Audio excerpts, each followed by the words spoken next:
Inside the house, the familiar smell of incense and dinner greeted her. Vina looked up immediately. Why are you late?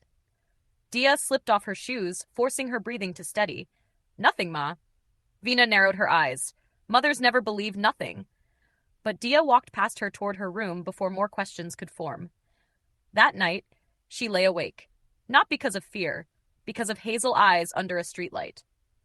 The next morning, the colony woke to unusual activity. A police van stopped directly in front of Diya's house.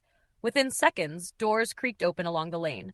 Neelam Auntie appeared as if summoned by instinct. Police again? Someone whispered. Now this house? Another added. Inside, Vina froze at the sound of heavy boots near the gate. Her face drained of color. Diya, she said quietly. A firm knock. Vina opened the door with trembling hands. Two uniformed officers stood outside, behind them, the same men from last night. Now sober and humiliated. One had his arm in a sling. Another's jaw was tightly bandaged. A third had gauze across his forehead. Vina's fear turned into confusion. What is this? What happened? Diya, she demanded, her voice rising.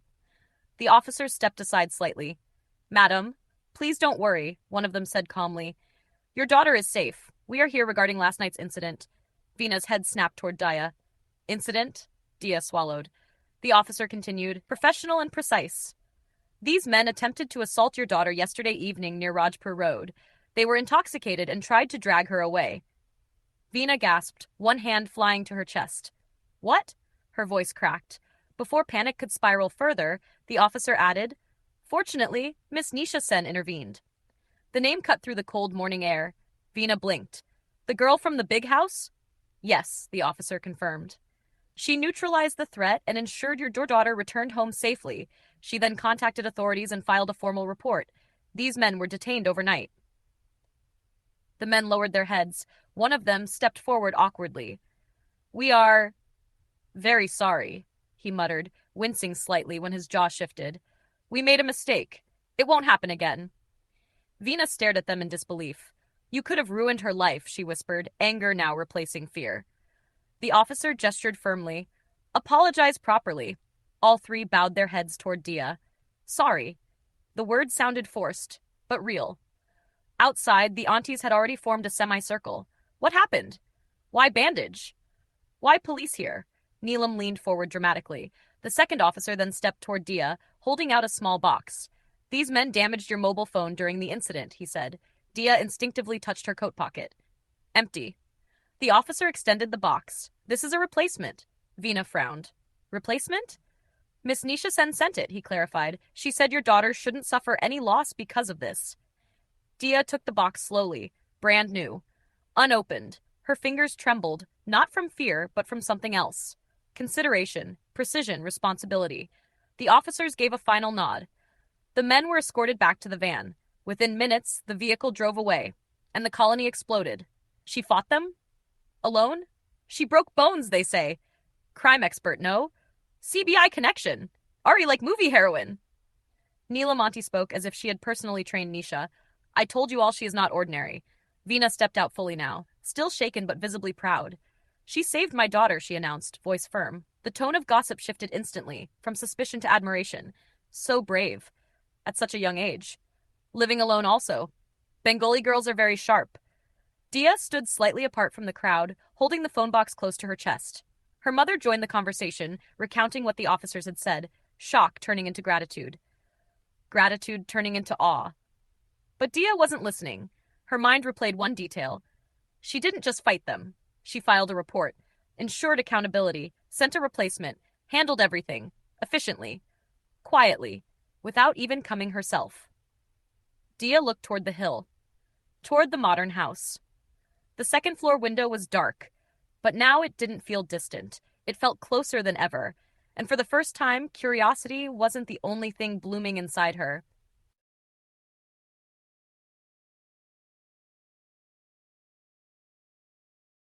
A few days passed. The colony adjusted. Police vehicles outside the Hill House were no longer an emergency. They were routine. The aunties still watched, of course, but now with pride instead of suspicion. That's our colony's girl, Neelam would say. Nisha was seen more often now. Early mornings, late evenings, always composed, always alone. And Diya noticed every single time. One evening, darkness settled early over Dehradun. Diya stepped into a small independent bookstore near the market, her quiet refuge. The smell of paper and dust wrapped around her like comfort.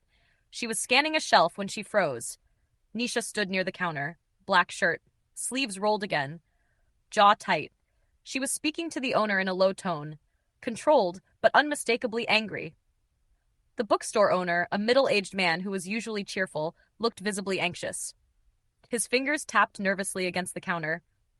"I told you to inform me immediately," Nisha said quietly. I didn't think it was serious," the man replied. "It was serious." Her voice didn't rise, but it hardened. Diya had never seen that side of her up close. Focused, tense, dangerously calm. And then Nisha's eyes lifted. They found Diya.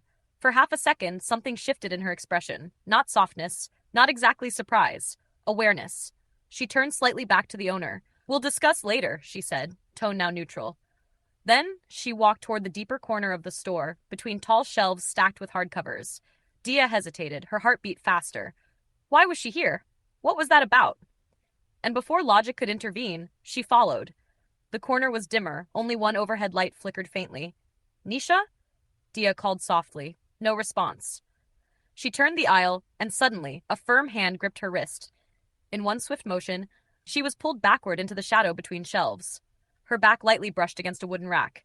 Nisha stood close, very close. "Why are you following me?" Nisha asked quietly, not angry, but sharp. Diya's breath caught. "I wasn't." "You were." Hazel eyes locked onto hers, intense, searching. The space between them felt dangerously thin. "I was just—" Diya swallowed, worried. The words slipped out before she could stop it. Nisha's grip loosened slightly. "Worried," she repeated. "You looked tense." Silence stretched between them. Close enough now, Diya could see details she hadn't before. The faint scar near Nisha's collarbone. The subtle gold flecks in her hazel eyes catching the dim light. Diya was beautiful. Not in a loud way. Soft features. Long, dark hair falling over her shoulder. Wide eyes that betrayed every emotion. And right now, those eyes were unguarded. Nisha's gaze flickered downward briefly to Diya's lips. The air shifted. Neither of them moved away. Instead, they seemed to lean, almost unconsciously, as if some invisible thread pulled them closer. Diya's breath brushed against Nisha's cheek. Nisha's hand, still lightly holding her wrist, slid upward, slowly to her forearm, then to her shoulder. Then, without thinking, her fingers touched Diya's hair. Long, silky. She let a few strands slide between her fingers. "You smell nice," Nisha murmured. The words were quiet, unplanned. Diya's heart pounded so loudly she was sure it could be heard outside the aisle. They were inches apart now. Close enough to feel warmth. Close enough that the world beyond the shelves disappeared. Diya's eyes lowered. Nisha leaned in. Not fully. Just enough. Their noses almost brushed. A breath away. The tension was no longer accidental. It was chosen. And then, Nisha stopped. Her jaw tightened. She stepped back abruptly, releasing Diya as if the contact had burned. "This is not a good idea," she said, voice controlled again. Diya blinked, disoriented by the sudden distance. "Why?" she whispered. Nisha looked at her for a long moment. "Because you don't know the kind of life I live. Because danger follows me. Because I don't get close to anyone." But she didn't say any of that. Instead, she straightened. "You shouldn't follow people like that," she said calmly. Then she turned and walked out of the aisle, leaving Diya standing there, breath uneven. Hair still tingling where Nisha had touched it, and the almost kiss lingering heavier than any actual one could have. For the first time, Diya understood something clearly. This wasn't just curiosity anymore, and Nisha pulling away hurt more than it should have. The news did not begin as news. It began as silence. When Diya entered her college gate that morning, something felt wrong. Conversations were low. Clusters of students stood in tight circles. Even the usually chaotic courtyard felt restrained. And then she saw them. Near the administrative block, 2 police officers. The principal. And Nisha. She stood slightly apart from the group, dressed in a charcoal shirt and black trousers, sleeves rolled up as always. A file rested in her hand. Her posture was straight, but her jaw was tight. The principal looked shaken. One of the officers spoke quietly, gesturing toward the hillside beyond the campus boundary. Diya's stomach dropped. She moved toward her friends, who were standing near the staircase. "Why are police here?" she asked. Rahul looked at her grimly. "You didn't hear?" Hear what? Kia lowered her voice. A first-year student, Arjun Malhotra. Misha continued. He's been missing for 3 days. Diya felt cold despite the sun. Last night, Rahul said quietly, they found his body. The word landed heavy. Where? Diya whispered. Near the old cliff road beyond Mussoorie side, Kia replied. Mutilated. The air seemed to thin. Mutilated? Diya repeated, barely audible. Misha nodded, eyes glossy. Police are saying it wasn't an accident. Diya's mind immediately flashed back. The bookstore. Nisha's tense expression. The anxious owner. I told you to inform me immediately. Her pulse quickened. That's why. That's why she looked angry. That's why she was distracted. Rahul glanced toward the administrative block. They say some special consultant is helping the investigation. Diya didn't respond. She already knew. Near the principal's office, one of the officers handed Nisha a document. She scanned it quickly, eyes sharp, analytical, no visible emotion. But Diya could read it now. Focus. Contained fury. Responsibility. The principal wiped his forehead nervously. This is bad for the college, he muttered. Nisha's voice carried faintly across the courtyard. This is not about reputation, she said evenly. It's about a pattern. Pattern. The word made Diya's skin prickle. Pattern meant this wasn't random. Pattern meant this might not be the last.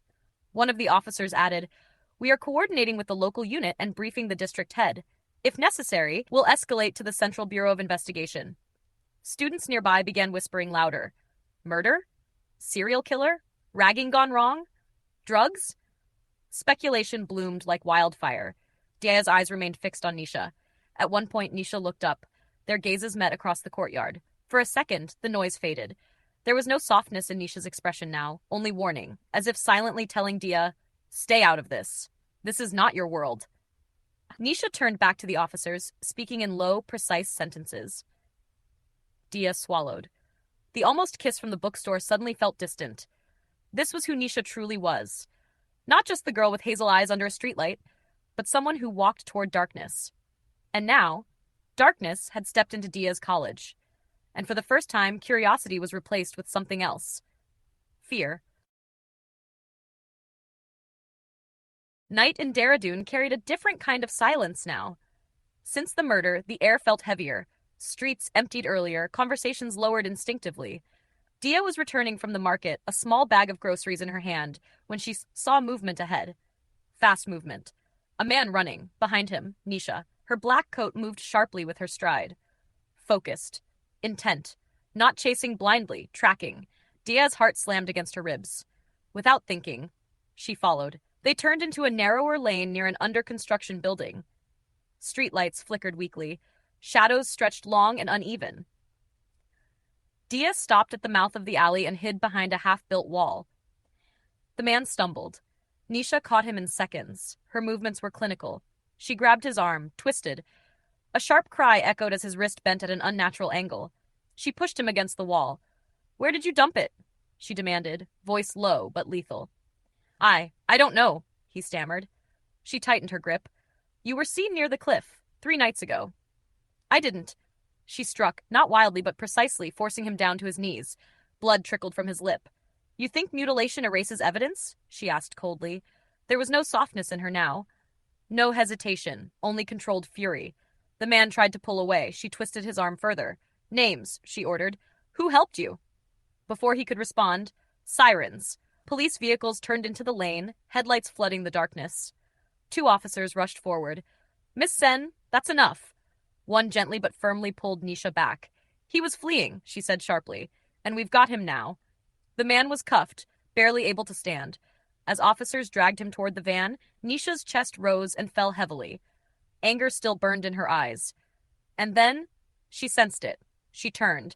Diya stood frozen behind the half-built wall, their eyes locked. Not softness this time, not curiosity, fury. Before the officers could notice, Nisha crossed the distance quickly, grabbed Diya's wrist, and pulled her deeper into the shadows. What are you doing? Nisha demanded in a harsh whisper. Why are you here? I saw you running. So you followed? Her voice trembled, not from fear, but from anger. This is not a game, Diya. The use of her name hit differently. You could have been hurt. Diya's voice cracked. I was worried.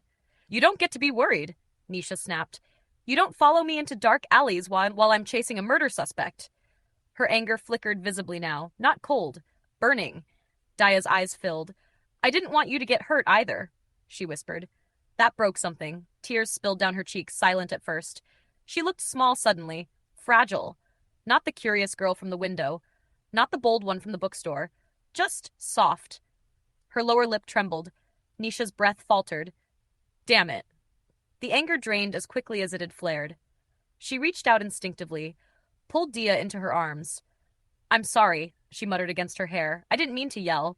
Diya clutched her coat tightly. You scare me, Diya whispered. I'm supposed to, Nisha replied faintly. Then softer. But not you. She tilted Diya's chin up gently. You have to stay away from this, she said. It's dangerous. The people I deal with, they don't fight fair. Diya looked up at her through wet lashes. And you? She asked quietly. Who protects you? That question landed deeper than any accusation. For a moment, Nisha had no answer. The police van doors slammed in the distance. Time was moving, but in that narrow pocket of shadow, it felt suspended. Diya stepped closer, close enough that Nisha could feel her breath again. There was no calculation this time, no almost. Diya rose slightly on her toes and kissed her, soft at first, uncertain. Nisha froze. Every instinct told her to step back. This is wrong. This is distraction. This is weakness. But Diya's fingers tightened in her coat. Her lips trembled against hers, still crying, still brave. Nisha exhaled sharply, and something inside her gave way. She cupped Diya's face and kissed her back, not soft now, not hesitant, deep, controlled intensity melting into something rawer. Diya gasped softly as Nisha's hand slid to the back of her neck, the fingers tangling lightly in her hair. The world beyond the alley disappeared. Only warmth, only breath, only the clash between restraint and desire. Nisha broke the kiss first, but only to look at her. Hazel eyes darker now. You don't understand what you're doing to me, she murmured. Diya answered by pulling her back in. Nisha didn't resist at all. Her lips moved with bold certainty, slow, claiming, protective. When they finally parted, both were breathless. Police lights flickered faintly at the end of the lane. Reality waiting. Nisha rested her forehead against Diya's. You are going to be the death of my discipline, she said quietly. Despite everything, Diya smiled through her tears. And for the first time, Nisha didn't pull away immediately.